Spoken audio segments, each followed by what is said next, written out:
అని సూర్య దేవతలంట సాగిలపడువాడు. అబ్రహాము ఒక విగ్రహారాధికుడుగా ఉన్నాడు.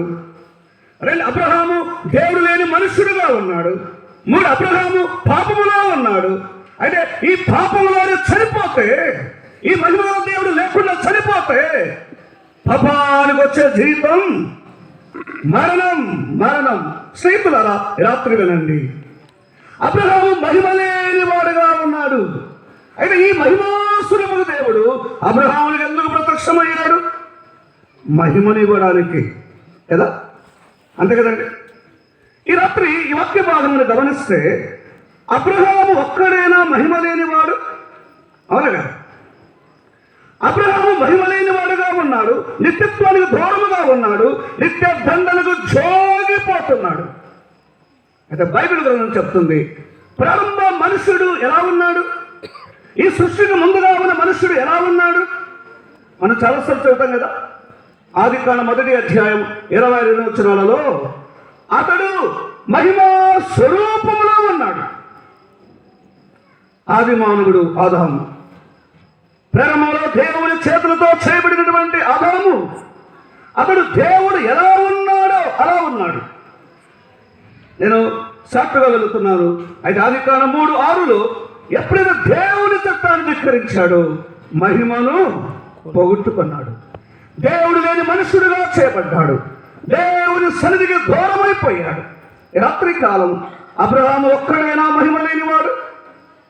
ఏమండి, బైబిల్ చెప్తుంది రోమాపత్రిక 3వ అధ్యాయం 23వ వచనములో, ఏ భేదము లేదు, అందరూ పాపము చేసి దేవుడు అనుగ్రహించు మహిమను పొందలేకపోతున్నారు. అది రాత్రి మహిమలుగా దేవుడు, ఆయన ప్రభువైన యేసుక్రీస్తు, ఆయన పాపము లేని మహనీయుడు కదండి. యేసు ఎవరు? యేసుక్రీస్తు ప్రభు ఎవరు? ఆయన పాపము లేనివాడు, ఆయన పరిశుద్ధుడు, ఆయన నీతిమంతుడు. 2020 ఏళ్ల కిందట, 26 ఏళ్ల కిందట ఆ పరలోకములో ఉన్న దేవుడు, ఆ మహిమలో ఉన్న దేవుడు, ఆ సింహాసనమందు ఉన్న దేవుడు, స్తుతింపబడుతున్నవాడు లోకాన్ని తొంగి చూడగా మనుషులందరూ ఎలా ఉన్నారు? ఆదికాండం 5:3 ప్రకారం ఆదాము నుండి వచ్చిన మనుషులందరూ పాపములో ఉన్నారు.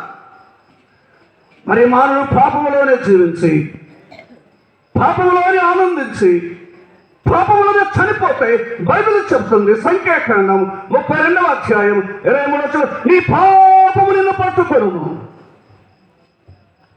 ఈ రాత్రి కాలం పాపములోనే పుట్టి, పాపములోనే జీవించి, పాపములో ఆనందించి, పాపములో చెలగాటమాడి నువ్వు పాపములో చనిపోతే స్నేహితుడా, బైబిల్ చెబుతుంది పాపానికి వచ్చే జీవితం భయంకరమైన 2వ మరణం. మరణం.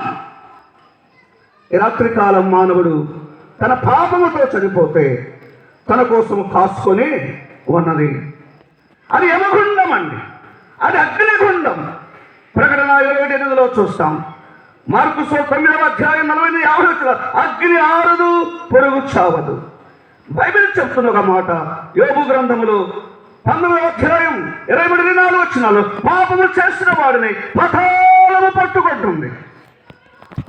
రాత్రికాలం స్నేహితుడా, సోదరి, నువ్వు ఏ గ్రామంలో ఉన్నా, ఏ దేశంలో ఉన్నా, ఏ పట్టణంలో ఉన్నా, ఏ కులంలో చెందిన వాడమైనా బైబిల్ చెప్తుంది ఏ భేదము లేదు, అందరూ పాపులే.